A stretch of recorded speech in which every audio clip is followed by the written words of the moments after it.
Hero zoom কবে আসবে, hero zoom কবে আসবে সবাই পাগল বানায়া ফেলাইছেন। শেষ পর্যন্ত হিরো জুম কিন্তু চলে আসছে। এই মুহূর্তে আমি হিরোর শোরুমে আছি। এটা হচ্ছে আপনার নাবিস্কোর পরে অর্থাৎ তিব্বতের পরে যে শোরুমটা, সেখানে বিশাল সমাহার, অর্থাৎ শুধুমাত্র জুম 110 সিসির গাড়িটা দেখতেই পারতেছেন। কি কি সুবিধা অসুবিধা ফ্যাসিলিটিগুলো মোটামুটি দেখতেছেন। এছাড়া তাদের ওয়েবসাইটে গেলে অবশ্য আরও ডিটেলস জানতে পারবেন।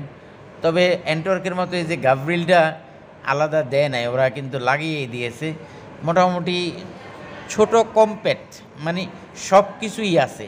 ডিস্ক ব্রেক, তারপরে ডিজিটাল মিটার, সব কিছু মিলিয়ে মানে অসাধারণ একটা গাড়ি। তারপরে বেশ কিছু সেন্সর করা হয়েছে। এ হচ্ছে পিছনের সাইডটা, পিছনের সাইডের টেল লাইটটা কিন্তু এইচ দ্বারা নিয়ন্ত্রিত। এই জিনিসটা অবশ্য আমি বুঝলাম না, তাদের এই অংশটার মধ্যে এত বোটাবাটা কেন আমি জানি না। পিছনের চাকাটার ব্যাপারে আমার একটু সন্দেহ হচ্ছে যে হিরোর যেই কয়টা স্কুটার আছে সবগুলা গাড়ির চাকা একই। পিছনের চাকাটা একটু বেশি করলে অবশ্য মোটা করলে আর একটু ভালো লাগতো। যাই হোক, সেটা ওদের ব্যাপার। দামের ব্যাপারে যদি বলি, দাম পড়বে 1,85,000 টাকা। তারপরে কালার তো আছেই। আর তাদের যে আগের যে গাড়ি হিরো ম্যাক্সট্রো নতুন যেটা, সেটা পড়বে 1,75,000 টাকা।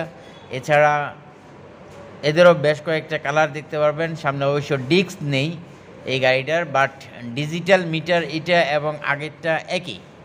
নতুনটা আর এটাতে একই ডিজিটাল মিটার ব্যবহার করা হয়েছে। আর আগের যে প্লেজারটা কাগজের লেখা ছিল প্লেজার, কিন্তু এখন দেখতেছি আমি 3D লোগো। আর 3D লোগোটা আসলে কিন্তু অনেক চমৎকার লাগতেছে। অবশ্য তিনটা গাড়িতেই এখন লোগোগুলা 3D হচ্ছে, এই যে দেখতেই পারতেছেন প্লেজার।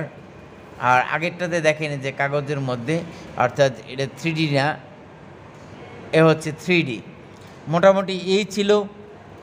হিরো যারা লাভার আছেন, হিরো প্লেজার নেন বা হিরো ম্যাক্সট্রো নতুনটা নেন অথবা জুম নেন, নিঃসন্দেহে নিতে পারেন।